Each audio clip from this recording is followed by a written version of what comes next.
CNN Chile y 3xI presentan Pares Impares.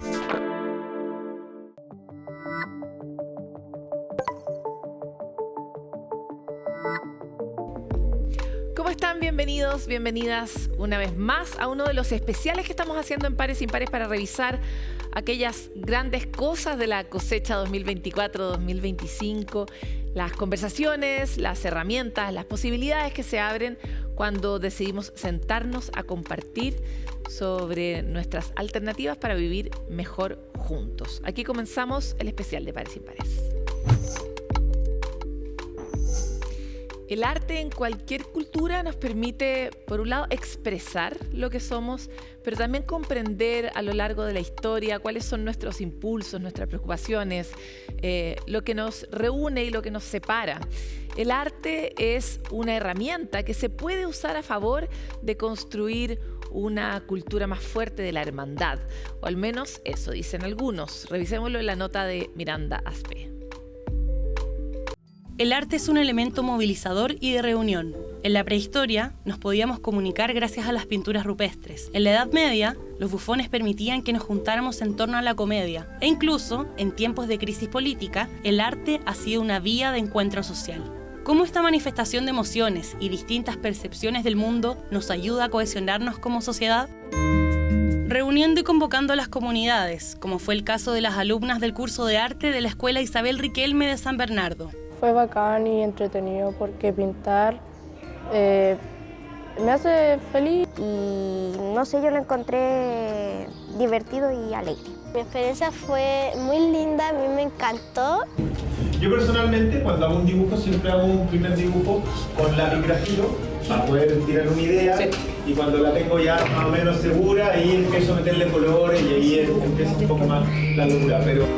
El objetivo de las alumnas fue diseñar un mural junto a Trama, una organización que se dedica a democratizar el arte y la cultura. El proyecto, encargado por la Embajada de Estados Unidos, celebra valores como la igualdad de género y la conexión con la naturaleza, ideas que se diseñaron previamente en la escuela junto al artista Javier Barriga, en un espacio colectivo y de creatividad. Nosotros obviamente siempre tratamos de hacer el link con el arte y la cultura, porque cuando el arte y la cultura está involucrada en los procesos, también genera un espacio mucho más amable para la interacción, más emocional también, que es muy necesario hoy en día. Fue una experiencia súper grata, sobre todo porque estas niñas no están acostumbradas a salir de la escuela, a salir de San Bernardo, y les muestra un ejemplo de que el arte no solamente está en el taller de arte, sino que también está en las calles, en los murales, que no solamente hay materiales como hoja y lápices, sino que hay pintura, brochas, distintas cosas donde ellas pueden expresarse artísticamente.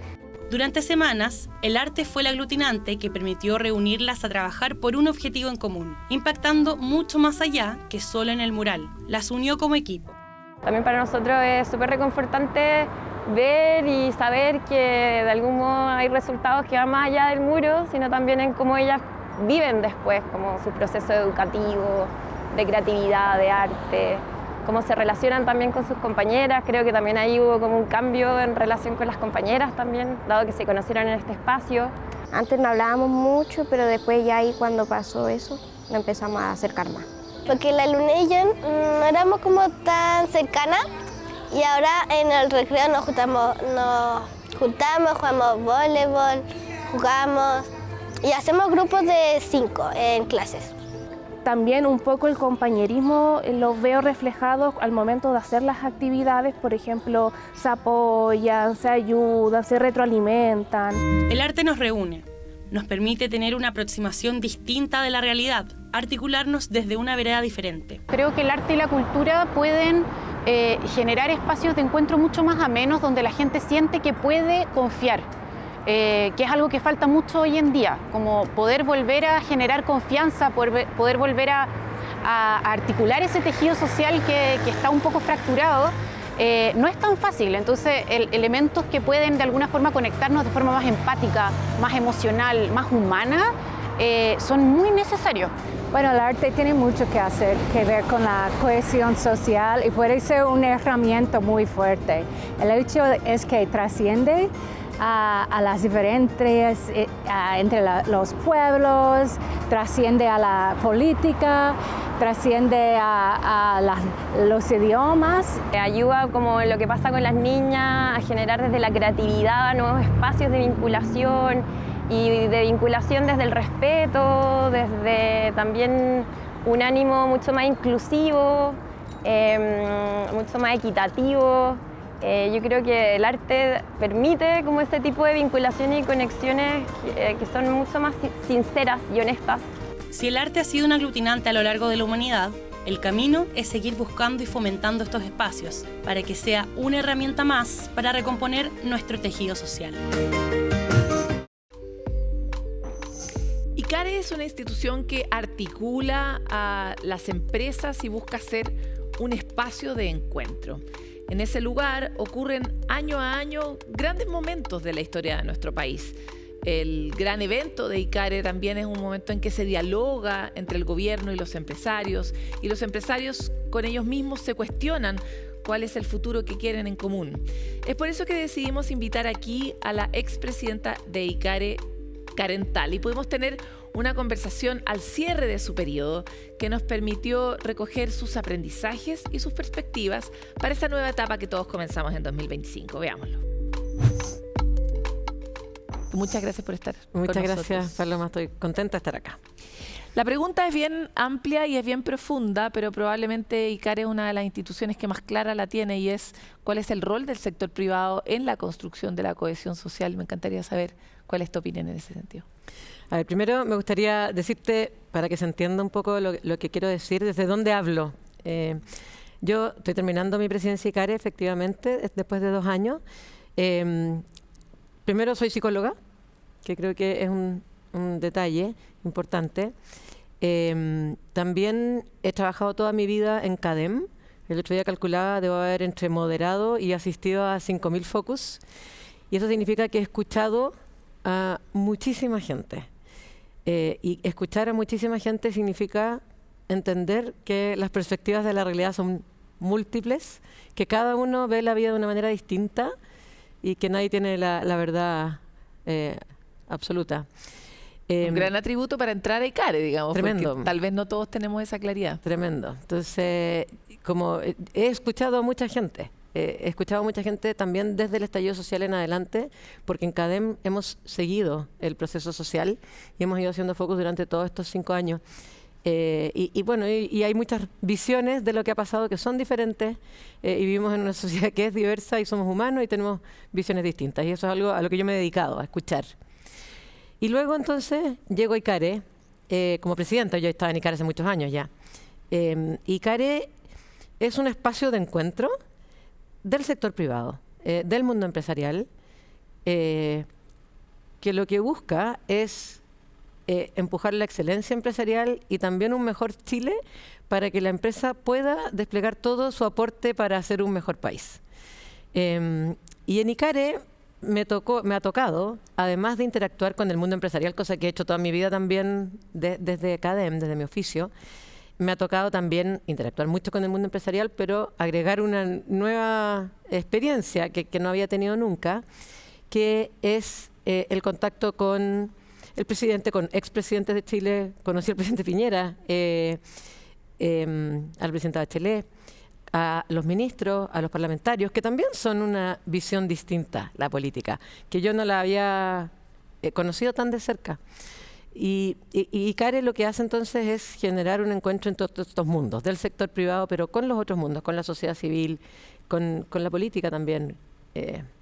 Entonces, a mí me parece que lo que hace ICARE ahí es un tremendo aporte en un Chile muy desconfiado, donde nadie confía en nadie, y además que se ha vuelto cada vez más individualista. La gente, después de 2 procesos constitucionales fallidos, ¿qué es lo que es un proceso constitucional? Es hagamos entre todos la casa de todos, pero cuando ya fracasas una vez, haciéndolo entre todos, cuando no importa, vamos por otro. Y volvemos a fracasar de nuevo, entre todos. Entonces la gente lo que ha tendido, creo yo, es a decir, bueno, ¿sabéis qué? Cada uno se la arregla como puede. Entonces tenemos una sociedad que es individualista, que es muy desconfiada. Entonces creo que el poder tener un espacio donde se hace diálogo y se construyen confianzas, tiene un valor fundamental. Ahora ICARE también tuvo, a la luz de la ciudadanía, un giro en una conversación, un punto de encuentro para empresarios, en un punto de encuentro donde los empresarios se conectan con la sociedad. El periodo en el que tú has estado a cargo, eso se ha notado mucho.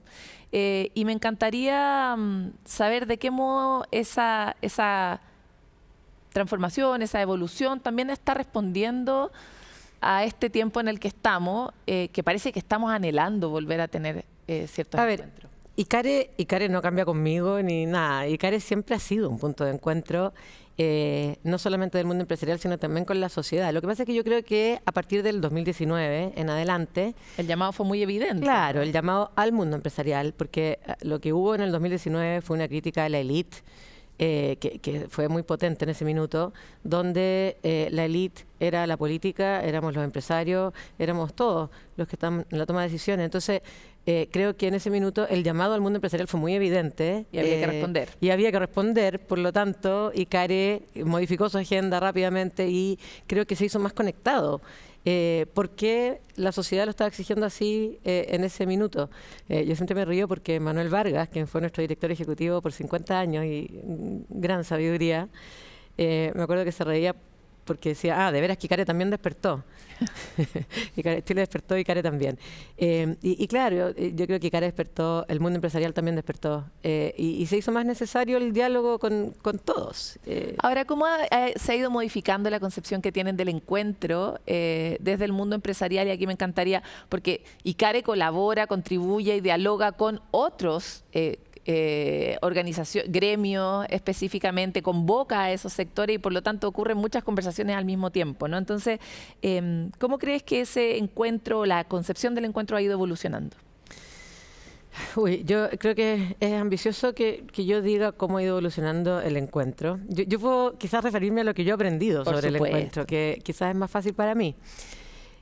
Yo una cosa que he ido aprendiendo del encuentro, ICARE hace muchas actividades públicas y hace muchas actividades privadas. Y una conclusión a la que yo he llegado es que no se puede pretender hacer un buen diálogo cuando es solo público. Yo creo que la privacidad es muy importante. Yo creo que poder dialogar en privado, lo que no significa que uno tenga que hablar de cosas que están escondidas y que no se podrían decir en público. Como intimidades, como construir confianza en la cercanía. No puedes construir confianza con un TikTok, o sea, cuando le estás hablando a las redes sociales, al público. Y creo que esto es especialmente importante en las personas que están más expuestas, en los líderes empresariales, los líderes gremiales y también en los políticos. Porque si todo el rato le estás hablando a alguien que potencialmente te va a criticar, en el caso de la política va a dejar de votar por ti, es muy difícil dialogar de verdad. Dialogar significa mirarse a los ojos y mirar al otro, entender al otro. Pero no, yo creo que es muy difícil hacer eso si no es en un ambiente más íntimo. Y lamentablemente creo que la famosa cocina, entre comillas, se ha transformado en algo negativo, cuando yo creo que el poder dialogar, pensar en el largo plazo, a veces cuando uno negocia, cuando uno dialoga, uno necesariamente tiene que sacrificar cosas para poder llegar a un acuerdo con otra persona que piensa distinto. Como decía, tenemos visiones muy distintas. Y a veces significa sacrificar el corto plazo para poder hacer algo mejor en el largo plazo. Y eso es muy difícil cuando estás todo el rato expuesto. Entonces yo creo que un primer aprendizaje para mí es que se necesita intimidad. Se necesita diálogo público, pero también diálogo privado. Me encantaría avanzar un poco sobre... yo creo que a mucha gente le ha llamado mucho la atención tu tono y tu manera de ser presidenta de ICARE. También diría yo, generosidad o amabilidad con la que has tratado al gobierno, en muchos casos, particularmente al presidente de la República. Y me encantaría saber cuáles son tus reflexiones en torno a eso, a la amabilidad, a la compasión, a ser amoroso con alguien, aunque ese alguien sea tan distinto, porque está tan poco de moda, ¿no? Sí, mira, te voy a decir dos cosas al respecto. Ayer leía, porque hice un posteo sobre como mi última reunión de directorio, y leí los comentarios, los leo uno a uno, converso con la gente, me gusta. Y la gente justamente, una cosa que me reconoce es que yo siempre he tenido un tono muy amable con todo, con las personas que pienso distinto. Y probablemente el presidente Boric y yo pensamos distinto en la mayoría de las cosas, pero yo siempre voy a mantener mi tono de mucho respeto, primero porque es el presidente de la República, haya votado yo por él o no, y segundo porque es una persona, y yo a todas las personas, sobre todo si las invito a mi casa, las voy a tratar bien, eso primero. Pero fíjate que no es solamente que yo soy amable, yo creo que también, una cosa que reflexioné porque me la dijeron muchas y creo que es cierta, es que yo soy amable pero soy muy clara en las cosas que digo. Creo que ser amable no significa no decir las cosas de una manera clara y a veces fuerte. Yo no soy particularmente amable, amorosa, yo soy más bien amable, sonriente, pero clara y firme en las ideas, como decía, no sé de quién es la frase, fuerte con las ideas, blanda con las personas. Entonces yo pienso que uno puede combinar convicción y humanidad al mismo tiempo, y para mí eso es muy importante. Yo puedo estar muy convencida de las ideas. Mucha gente comparó, cada uno en su rol acá, y Care en ENADE es el que invita. Nosotros somos los dueños de casa, y el presidente de la CPC viene a representar a los empresarios en su rol de gremio, y cada uno tiene un rol distinto. Mucha gente comparó el discurso de Ricardo, a quien quiero muchísimo, con el mío, porque el mío, claro, fue más dialogante, más amable. Pero si tú lees los dos discursos, dicen lo mismo de manera prácticamente muy Lo parecido. que pasa es que quiero hacer el énfasis es el tono. En el tono y en la amabilidad, y de verdad a mí me gusta meter a la cazuela al amor, porque son palabras, sobre todo a las mujeres nos cuesta mucho decirlas, porque se nos reposiciona en un lugar Como del que amoroso. las mujeres hemos tratado de salir muchas veces para ocupar roles de liderazgo y etcétera, para que no nos discriminen por ser así, ¿no? Sin embargo, esta es una sociedad que pide a gritos amor, amabilidad y una serie de actitudes generosas, compasión, generosidad, de hecho, para volver al punto, y creo que, o da la impresión de que en parte lo que están diciendo los estudios, de que la gente está harta de la otra cosa y quiere ver esto en el mundo, como poder imaginarse cómo podría ser ese modelo, en parte porque parece que Chile está justito en este momento en un mundo un poco más en el centro. Pueden ser valores de los que hablamos poco, sabemos poco, los sabemos usar poco, y por eso quiero ponerle tanto esfuerzo a este otro atributo que tú sí has tenido y has representado desde un lugar de poder que es importante. Sí. Yo creo que tenemos que saber separar las ideas del tono amoroso. Porque a veces se confunde, o sea, uno por ser amoroso como que no estuviera defendiendo las convicciones, y yo creo que uno puede defender las convicciones con mucha claridad y con amor. Creo que se puede hacer las dos cosas al mismo tiempo. Mira, yo me acuerdo, te escuchaba y recuerdo que el 18 de octubre del 2019 en CADEM hicimos Focus la semana subsiguiente, de estallido social. Y te voy a contar una experiencia personal. Yo ese mismo año tuve cáncer de mama. Y yo me diagnostiqué un día jueves y me operé un día martes. Y en los Focus, en ese minuto, hablamos con gente que marchaba, gente que no marchaba, gente que era más violenta, menos violenta. Por eso digo que hay perspectivas tan distintas. Y yo me acuerdo que se habló muy claramente de las demandas sociales, salud, educación, pensiones. Pero es distinto decir salud, educación, pensiones que cuando una persona te dice, mira, yo tengo un tumor en la mama. Ella no tenía un tumor porque si hubiera tenido un tumor todos esos años no habría podido estar viva. Pero ella pensaba que tenía un tumor, probablemente tenía un quiste que había que operar. Pero una señora me decía, yo tengo un tumor y llevo 6 años esperando, y fui al hospital no me acuerdo, había ido a un hospital para hacerse de manera privada, pero me cobran 8 millones de pesos y yo nunca voy a tener 8 millones de pesos para poder hacérmelo. Y al mismo tiempo, un diputado, un senador, un ministro, un empresario, un gerente, gana eso en un mes. Entonces, yo no podía no empatizar con eso. Y me acuerdo que yo hice un video después explicando este estudio, los resultados y que fue un video que se viralizó porque todavía no teníamos como mucha información de lo que estaba pasando. Y ahí fue mi primera como aparición más pública. Yo nunca había hablado en público y tuvo muchos views. Y me acuerdo que en el mundo empresarial una persona me dijo, ten cuidado porque suenas demasiado empática.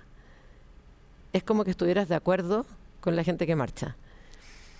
Y a mí me hizo pensar mucho ese comentario, porque lo que me estaba diciendo es que no es conveniente que yo suene tan de acuerdo con esta gente que marcha. Y claro, yo como que me lo cuestioné harto. Yo no puedo, soy lo que soy. Y nunca voy a perder la empatía, porque a mí me dio mucha pena que ella no pudiera operarse. Cuando yo me operé, yo me había operado ya, yo ya estaba bien en ese minuto. Y yo me operé a inicio del 2019, estaba con peluca en ese Focus, y ella no podía operarse. Ahora, no es cierto todo lo que estoy diciendo, porque hoy día el cáncer es Jessie, ella sí puede operarse si tuviera cáncer, pero ella no tenía cáncer y ella sentía... está realmente angustiada. No, y las brechas de salud son están en igual. miles de... O sea, claro, lo que quiero decir es que el reales. cáncer, por suerte, no pasa esto. Pero bueno, yo nunca voy a perder la empatía, nunca, y con nadie. Yo, una cosa que me propuse, tonta, pero desde el día que me hice presidente ICARE, obviamente que conozco a más gente y me escribe más gente. Yo nunca he dejado de contestar un mensaje, un WhatsApp, a nadie. Entonces voy a tratar al presidente con respeto siempre, y voy a tratar a cada persona que me escribe con respeto siempre. Y me voy a juntar con cada persona que se quiera juntar conmigo siempre, porque somos humanos. Y yo creo que, justamente como dices tú, necesitamos mucho de eso hoy día en esta sociedad desconfiada, individualista, donde la gente perdió la esperanza de un proyecto más colectivo.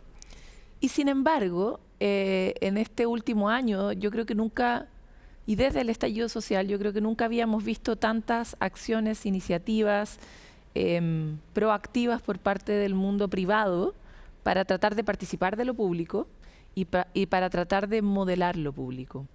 He escuchado harto, he aprendido mucho de tratar de mirar cuáles son esas iniciativas y cómo están avanzando. Este programa se dedica mucho a mirar todas las iniciativas de todos los lados de la sociedad que buscan construir mejores sociedades. Y algo que me llamó mucho la atención fue una declaración que usó uno de en nuestros encuentros de pares impares, y decía: la sociedad también es la empresa. O sea, en la sociedad coexisten personas de distintas generaciones, con distintas preocupaciones y realidades, con enfermedades, sin enfermedades, etcétera, ¿no? Que viven en lugares muy distintos de la ciudad. A pesar de que uno a veces siente que se junta solo con un tipo de gente, igual en la empresa realmente se junta con mucha gente. Es uno de los pocos lugares donde ocurre eso. El Costanera Center es otro. Pero es raro. Es raro que en un lugar haya gente de distintos sectores sociales, particularmente en que Chile, se juntan ¿no? todos los días. Que tenemos en Chile, que estamos segregados mucho talento geográficamente. Entonces me encantaría saber un poco también cuáles han sido tus reflexiones y las reflexiones que has podido escuchar en el sector respecto del rol de la empresa en la construcción de la cohesión social. Sí. Mira, yo creo que hay una discusión que es profunda yo creo en el mundo empresarial respecto de hasta dónde tiene que llegar la empresa. Porque, no sé, pasamos de un Milton Friedman que desde que la empresa tiene que dedicarse a lo que hace, que es generar utilidades para sus accionistas, hacia una empresa que tiene que agruparse todos los stakeholders. Yo creo que esa discusión ya está un poco pasada, porque al final una empresa que no se preocupa también de sus trabajadores, de sus clientes, de sus comunidades, del medio ambiente, es una empresa que se va a quedar sin trabajadores, sin clientes, sin planeta para poder operar. Entonces, me parece que cualquier empresa que quiera ser sustentable y sostenible en el largo plazo, necesariamente tiene que preocuparse de los otros actores, porque son sus clientes, porque son sus comunidades, porque son sus trabajadores. Entonces, la empresa tiene un rol en preocuparse por los otros stakeholders que no son sus accionistas, eso es obvio. La pregunta es ¿hasta dónde? ¿Hasta dónde tiene que llegar la empresa? Y mi opinión es que la empresa tiene que ir incluso más allá, porque una cosa es que yo incorpore en cómo hago empresa el preocuparme por estos stakeholders. No es lo mismo generar utilidades de cualquier manera que generarla pensando en cómo hago para que mis trabajadores estén bien, cómo hago para que la comunidad en la que participo esté bien, cómo hago para que no destruya el planeta, cómo hago para que mis clientes no sientan que tengo abuso. Eso es una reflexión. Pero yo creo que el mundo empresarial tiene que ir más allá todavía y preocuparse de los temas sociales. pero no desde la empresa, sino que como empresarios. Y, por ejemplo, hay iniciativas. Bueno, 3xI es eso. Este programa se hace con 3xI. 3xI es eso. Que ahí es el mundo empresarial haciendo cosas que no tienen que ver con lo que hace cada empresa, sino que está promoviendo encuentros a nivel más país.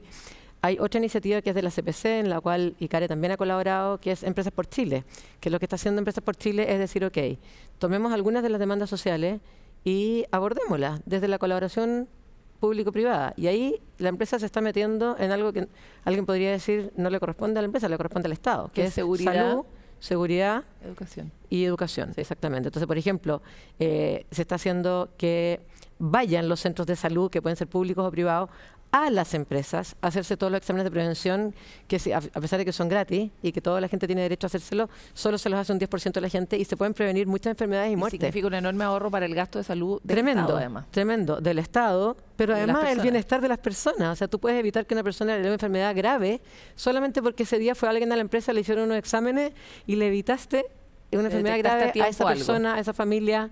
Entonces, la prevención, ¿es rol de la empresa o no es rol de la empresa? Yo pienso que sí. Yo creo que como empresarios tenemos que abordar estas problemáticas también. Educación. Tenemos muchos jóvenes que están saliendo de la educación técnico-profesional y con cosas que no conectan con las necesidades de las empresas. Entonces esto es como una especie de Tinder, digo yo, donde está la empresa, ofrece una práctica, sale la persona y esa persona se inserta en el mundo laboral y va encontrando un camino. Claro, eso supone un diálogo que mucho tiempo estuvo tan anquilosado, ¿no? Tal cual. O si las empresas están en un barrio, bueno, ¿cómo mejoro la seguridad del barrio? Y todo esto se puede lograr solamente en colaboración público-privada. Por lo tanto, yo creo que la empresa es un actor importantísimo en la sociedad, que tenemos que desde la empresa colaborar con el mundo público, no solamente para hacer mejores productos, para resolver problemas de la gente, que es muy importante, sino que yo creo que también para impulsar iniciativas que mejoran la calidad de vida de todas las personas. Ahora, para cerrar, me encantaría recoger algo que hablábamos antes de empezar esta entrevista y te lo he escuchado en otras también en este cierre de ciclo, que es como, después de haber estado trabajando tanto para lo público, no me imagino a mí misma de una manera diferente. Y me encantaría que aprovecháramos esta reflexión de lo que te pasó en lo profundo para ver qué invitación se le podría hacer a mucha gente que de verdad nunca trabaja en lo público, que nunca se ha hecho la pregunta de qué manera podría participar en ello, sobre todo en una etapa en la que estamos asistiendo a tanta complejidad, a tantos desafíos de tal nivel de tamaño y variables, que la verdad es que sería bueno que más gente trabajara en lo público. Sí, es una súper buena invitación la que haces. Yo la verdad, como en mi experiencia personal, a mí nunca se me habría ocurrido que iba a terminar en un cargo como presidente ICARE, jamás. Se dio que en ese minuto veníamos después del estallido social, el directorio, somos 16, elige una persona y claro, yo por lo que hacía, por escuchar tanto, probablemente tenía algunos atributos buenos para ser presidente en ese momento, pero podría no haber sido y probablemente yo nunca habría ejercido un cargo como este. Y no se me había ocurrido siquiera.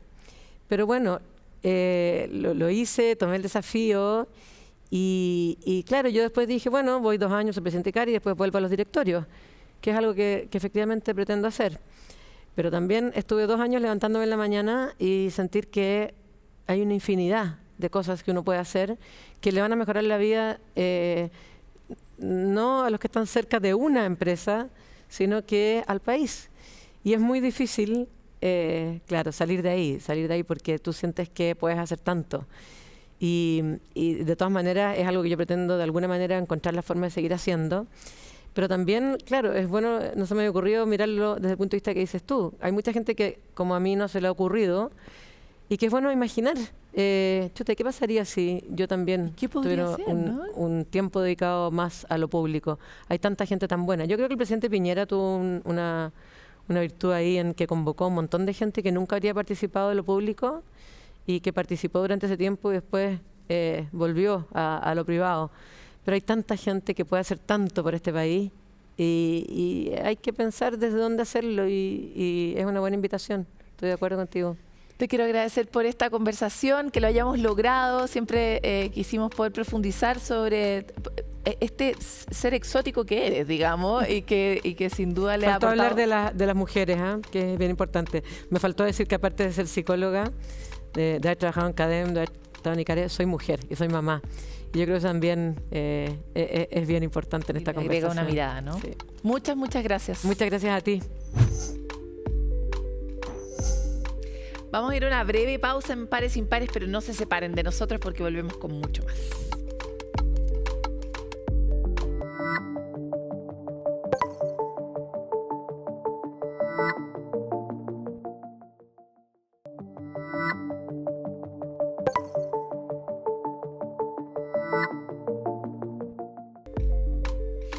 Parte de las heridas que tiene nuestro país a lo largo del tiempo es ese conflicto entre el Estado chileno y el pueblo mapuche que no ha encontrado su manera de salir, ¿no?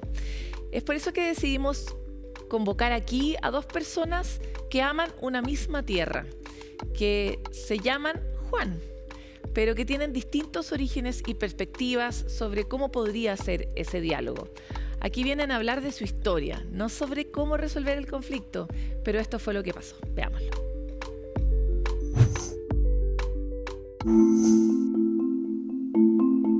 Soy Lafkenche Calfín, del territorio mapuche en la costa de la Araucanía. Tengo 44 años y estoy aquí invitado para contar y compartir mi experiencia en torno a mi vida y al trabajo colectivo, comunitario. Soy el primer mestizo por parte de una madre que se dedica a la medicina tradicional mapuche.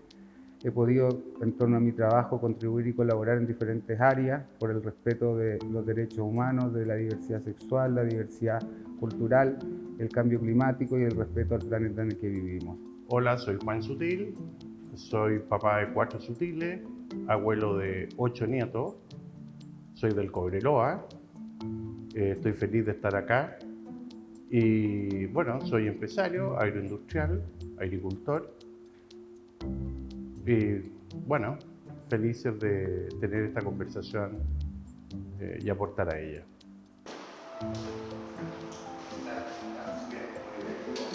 Juan decía que rico el café y yo le decía que a mí me operaron el colon, 28 centímetros, al final tenía una cuestión de este volado, salió para afuera, un lindo regalo que me quedé después de la CPC. Yo creo que el estrés se alojó en el colon. Y bueno, para hacerte la anécdota, lo pasé re mal. Al día siguiente de la operación despierto y lo primero que hacen es que me traen un café. Y yo me llevaba meses preparando para la operación del colon sin tomar café, para no irritar nada. Y cotidianamente tomas café, tiene una relación. Oye, y yo digo, ¿pero cómo va a tomar café?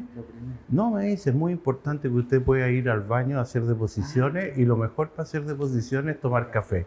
¿Sabías eso? Sí, claro, el café ayuda muchísimo para los procesos intestinales. Bueno, y el agua para nosotros dentro del territorio y en la costumbre, no solo en Chile, sino que a nivel global, el agua tiene un valor súper fundamental en las relaciones culturales, en las relaciones personales y en la salud. Entonces, el agua siempre se ha usado para rezar. Como antes se conversaba siempre alrededor de un fuego, el agua es la emocionalidad. Entonces, en todos los lugares donde hay agua, por ejemplo, las personas mapuche cuando tienen una conversación importante, aunque no ofrezcan agua para tomar, aunque estén tomando mudai o estén tomando un vino o algo, siempre ponen un agua al centro.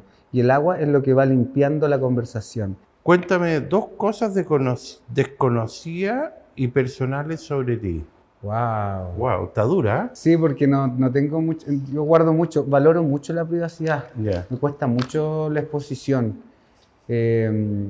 Entonces, soy también de una familia muy achoclonada, muy íntima, de relaciones profundas. Entonces, el compartir así como cosas personales no me es muy común, pero a ver, yo tengo 2 curiosidades que como que sí, ahora que me lo preguntas. Una es que no puedo montar caballo con montura ni con pelero. Tiene que ser a pelo porque así me acostumbré de chico y de hecho andaba sin rienda, la tomaba solo de la tusa y cuando quería ir para allá le pegaba acá.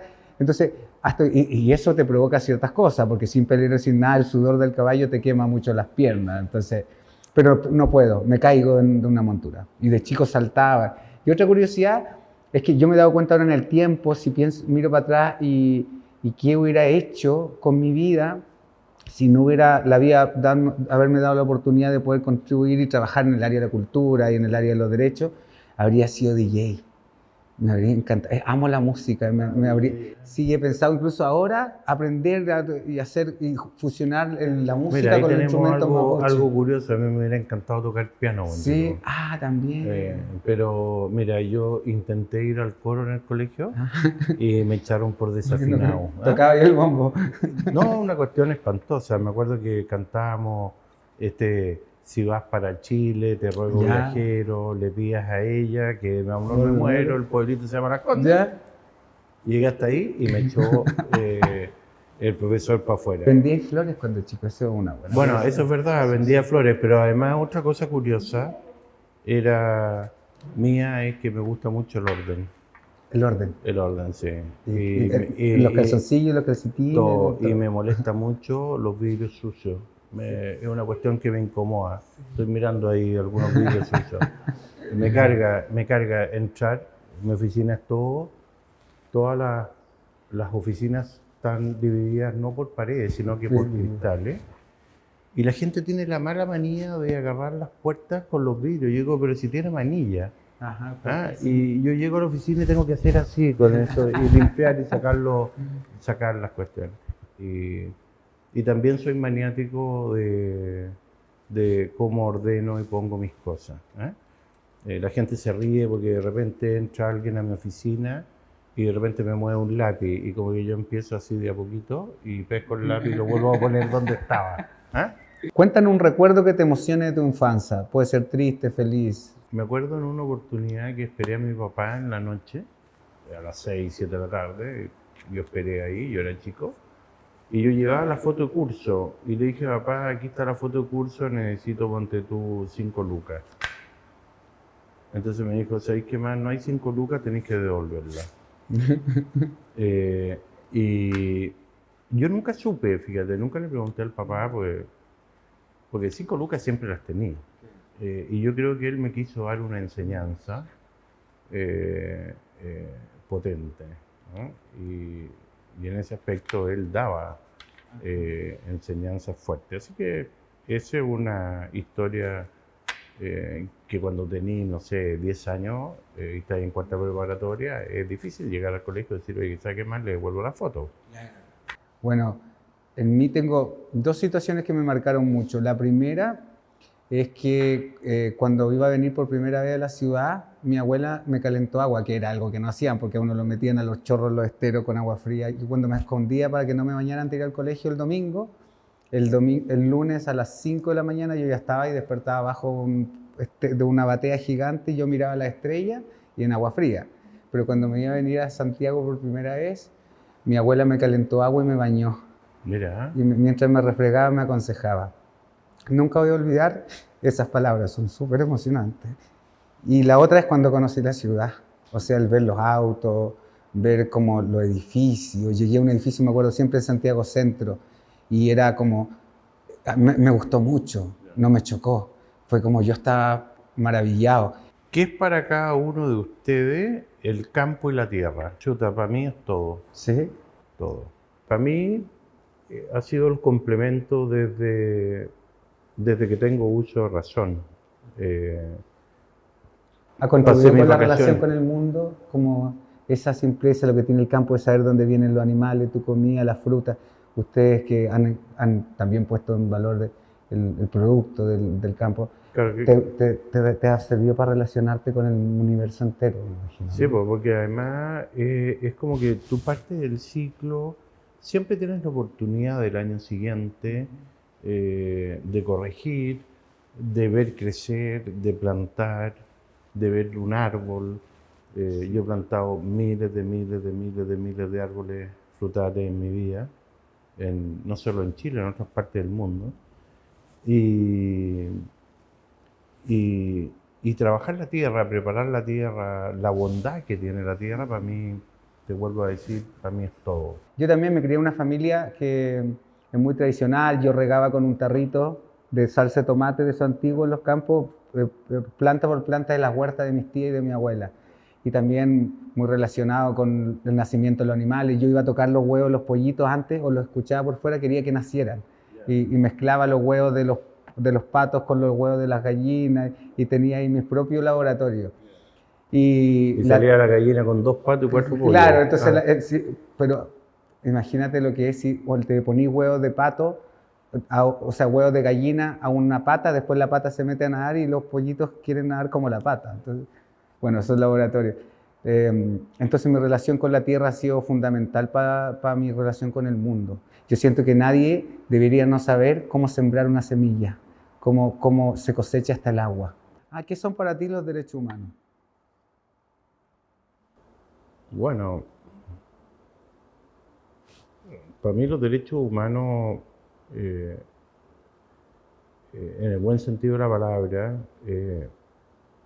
yo diría que más allá de cómo normalmente se maneja,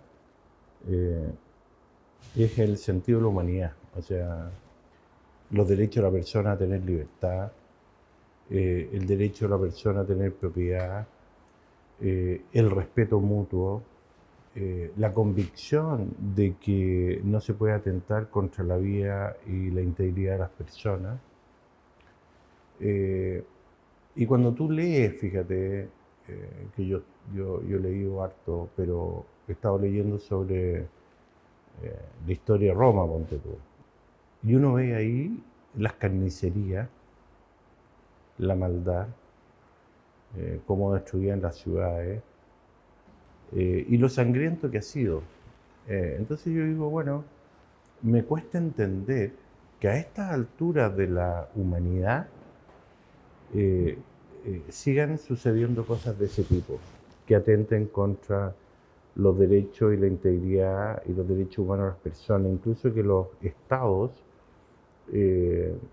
utilicen a las personas para propósitos a veces que no tienen ningún sentido.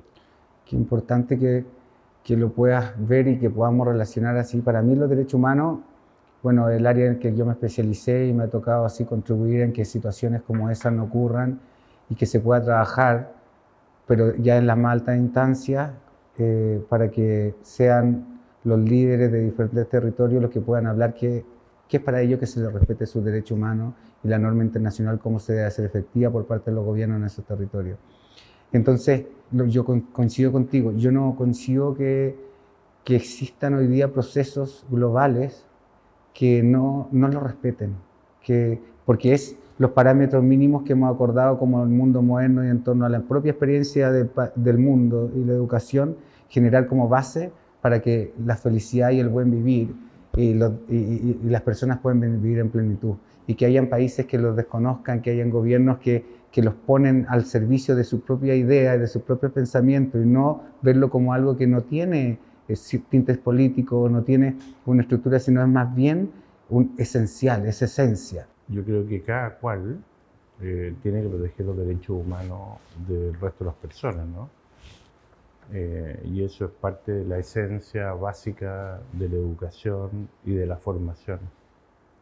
Sin embargo, también hay una responsabilidad de quien gobierna o quien ejerce liderazgo.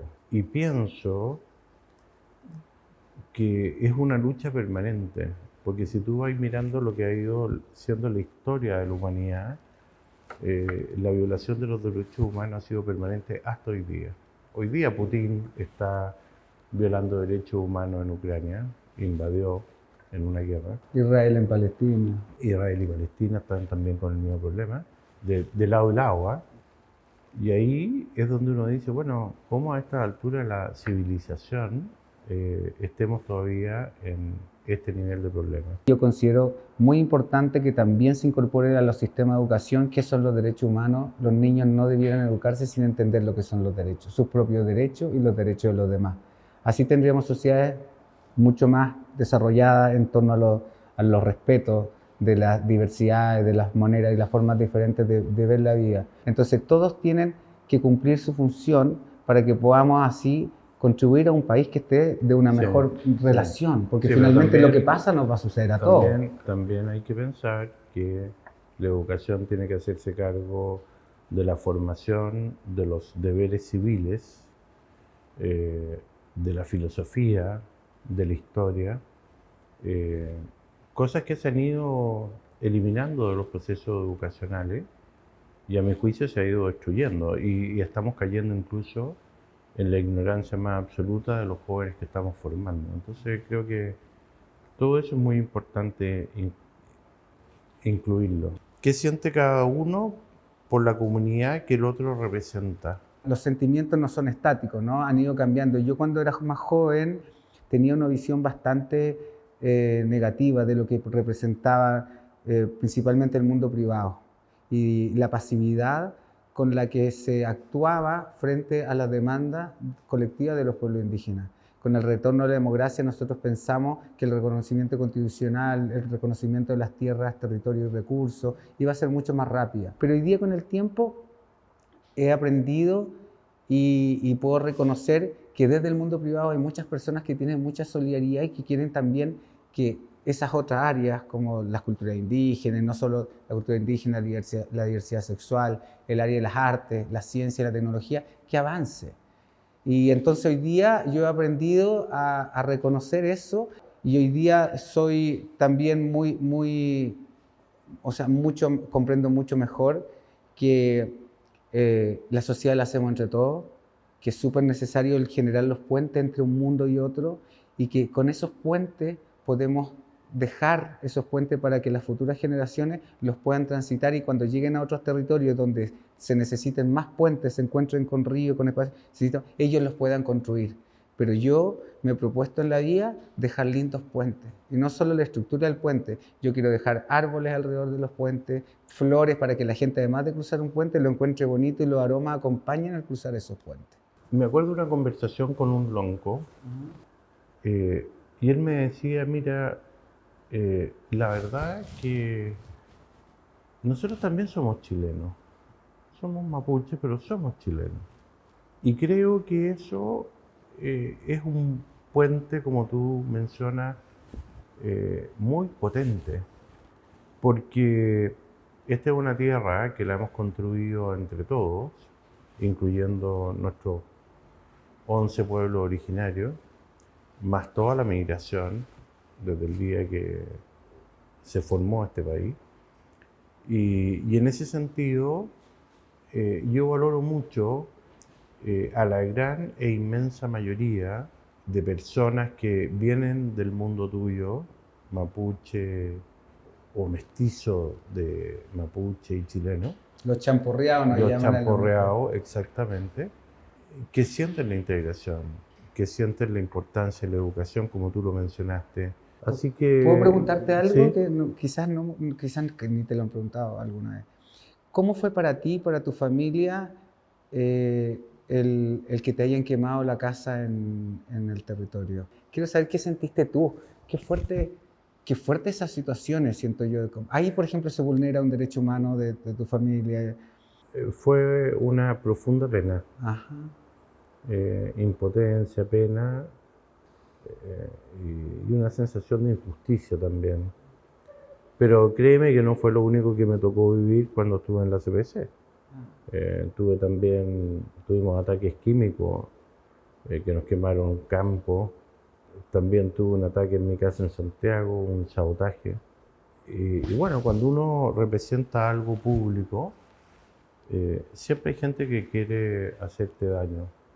Y a mí me pareció, volviendo a la pregunta tuya, que en el caso de Galvarino fue muy injusto, porque lo que hemos hecho nosotros es generar fuentes de empleo, una buena relación con las comunidades, un trabajo conjunto, riqueza y valor compartido, lo reconocen las comunidades ahí. Entonces yo digo que haya algunos que creen que el camino es a través de destruir, a mí me parece que, y tú lo dijiste muy bien, atenta contra los derechos humanos de las personas por lado y lado. Y creo que ha llegado el momento que nos una el futuro, porque el pasado siempre nos va a separar. ¿Cómo podemos mirar esto en positivo? Bueno, miremos qué cosas podemos hacer en conjunto, cómo las podemos hacer bien. Y en ese sentido, a tu pregunta de la comisión, bueno, si la comisión va a mirar hacia el futuro, yo creo que va a ser exitosa. ¿Qué opinan de la relación con los pueblos originarios y el Estado de Chile. Yo siento que sobre todo con la comisión de este gobierno por la paz y el entendimiento, se repite más una búsqueda de diagnóstico. Yo siento que los gobiernos no han sido capaces de tomar el diagnóstico del gobierno anterior y poder hacerlo carne y materializarnos, sino que nos vamos en estudio, se va el gobierno y queda el estudio hecho. Así fue el Justicia y Nuevo Trato, el Pacto Reconocer de la presidenta de El Chile. CIAPI, el presidente. El primero, buenísimo. claro. No se dan los procesos como se debieran dar para generar la política y la práctica para el futuro. Y para eso las instituciones son fundamentales. Tenemos que avanzar hacia la creación de un ministerio indígena donde tenga la responsabilidad y también la independencia desde la institución para generar nuevas prácticas políticas. Necesitamos la incorporación de cuotas de parlamentarios indígenas. Siempre he sentido que la situación con el pueblo mapuche, no solo el mapuche, los rapanui, los aymara, los atacameños y las mineras del norte, es una deuda histórica de este país, creo que es la más importante y la que más frena, por ejemplo, todo el proceso de desarrollo económico del país, porque los lugares donde las empresas, los grupos internacionales quieren generar muchas, incluso la energía, litio ahora en el norte, necesaria para el crecimiento del país, necesitan generar actos con las comunidades locales, porque la norma internacional reconoce el derecho a las tierras, territorio y recursos. Entonces, si no avanzamos en eso, siempre nos vamos a encontrar con la misma situación. Yo ahí te quiero hacer un contrapunto.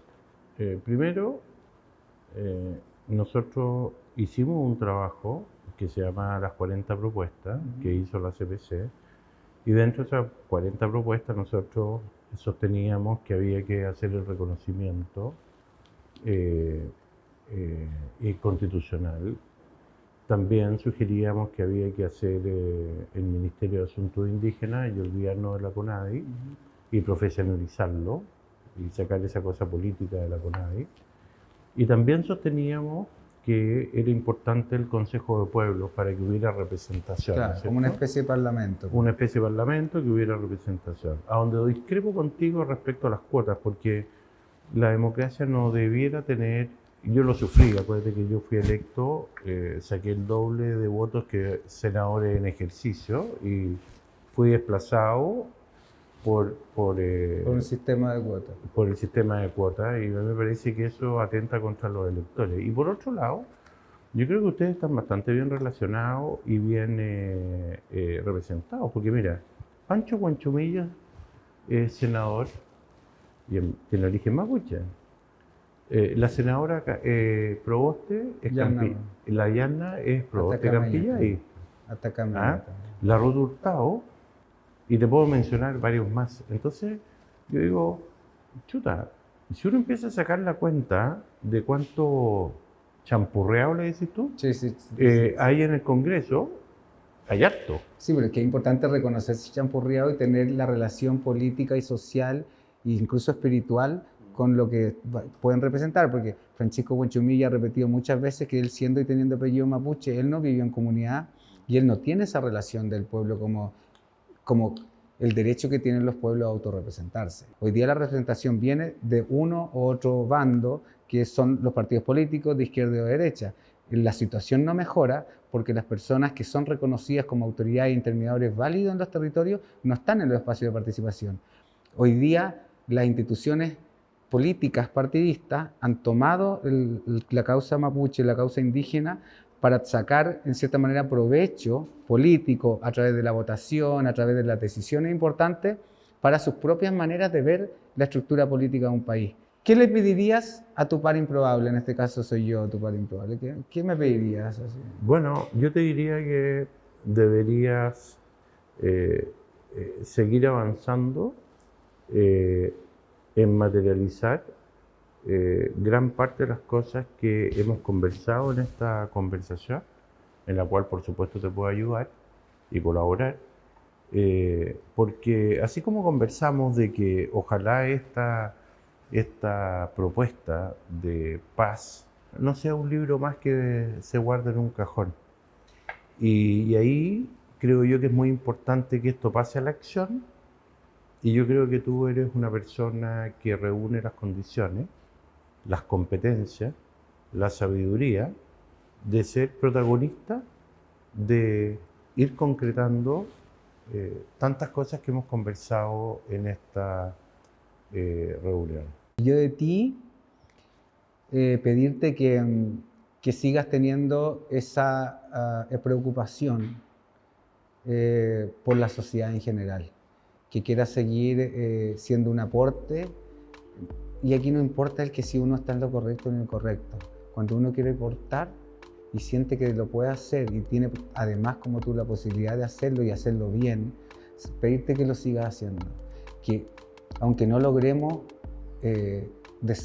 resolver situaciones históricas, si podemos dejar puesta una semilla en este jardín llamado Chile, si podemos dejar puesta una semilla, que esa semilla después, quienes la cosechen van a dar los frutos necesarios. Y así te pido también que dejes bien sembrado tu jardín en lo personal con tu hijo, que sé que tienes una muy linda relación familiar, de que no todos somos iguales, cada familia es un jardín también, pero cuando podemos aportar desde tu visión que tiene más relación, por ejemplo, con los territorios, con las sociedades, las necesidades, que puedas sembrar también en tu propio jardín personas que puedan cosechar esos frutos al futuro. Como tú dijiste, hay que construir los puentes y ponerle árboles y flores. Claro, hay que de todo.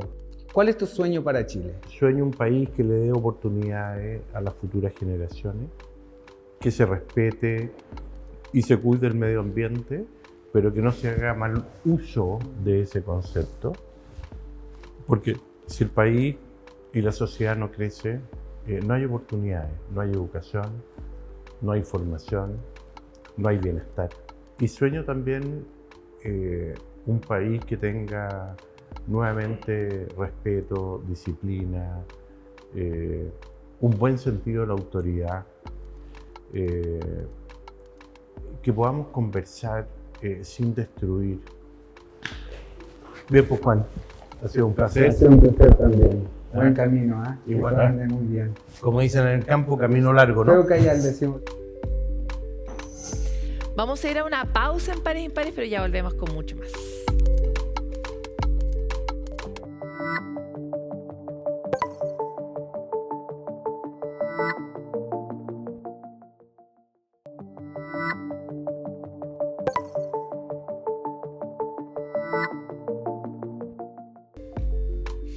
Los humanos somos una especie que florece en grupos y a veces se nos olvida y nos ponemos más solos y le perdemos el valor a estar en grupo. Pero el grupo nos trae beneficios físicos, emocionales y por supuesto beneficios sociales. Revisemos por qué. Para llegar a la meta, un equipo de remo necesita que todos sus miembros trabajen por igual y que cada uno cumpla su rol.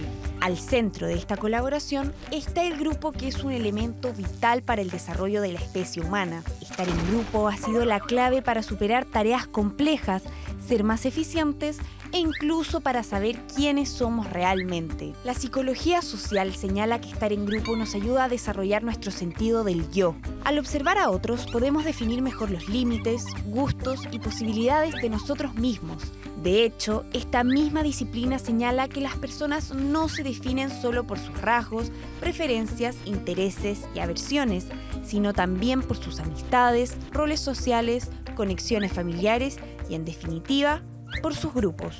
Cuando decimos yo, no solo es un yo, sino también un nosotros. Pero eso no es todo. La ciencia ha demostrado que el sentido de pertenencia a un grupo tiene un impacto directo en nuestra salud física y mental e incluso en la calidad de nuestro envejecimiento. Ya sea para enfrentar misiones imposibles, pasar un buen rato o descifrar los misterios de nosotros mismos, estar en grupo nos trae grandes beneficios. Hasta aquí llega este capítulo de Pares Impares, que busca compartir y esparcir este virus de buscar caminos para retejer la cohesión social que está tan fracturada y tan fragmentada en algunos sectores de nuestra vida común. Queremos que este sea un espacio que lo promueva, pero que les haga saber a ustedes que todavía tenemos patria, ciudadanos, una patria que podemos construir todos nosotros a través de pequeños y grandes actos, de gestos, de herramientas que utilicemos en la vida cotidiana, de la misma manera que buscamos herramientas para hacer nuestro trabajo más productivo, nuestro cuerpo más sano. Necesitamos sanar la sociedad y para eso hacer algo para sanarla, cambiar algo, modificar una conducta, tejer un puente, entregar una sonrisa, mejoran nuestro trato. La vida común es un elemento muy relevante de nuestra vida cotidiana y de cómo nos sentimos, de si nos sentimos más felices o más desdichados. Y por lo mismo vale la pena invertir tiempo en que esta sea una mucho más grata, más inclusiva, donde todos nos sintamos parte. Nos vemos muy pronto en otro capítulo especial de Pares Impares.